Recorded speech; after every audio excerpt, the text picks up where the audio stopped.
How to delete MiFit account in 2 minutes. So let's get started with the tutorial. First of all, tap on the MiFit app from a mobile device and make sure that you are signed into your MiFit account which you want to delete.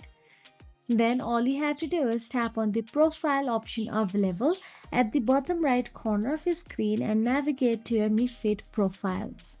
Once inside your profile, you will get to see your user ID available at the top. Tap on it and navigate to your user ID section. Again, tap on your user ID at the top. And here scroll down unless you see help button available. Simply tap on the need help. In there you will get to see delete account option available at the right hand side. Tap on the delete account and you will be navigated to delete your account. Confirm the delete your Xiaomi account option available there.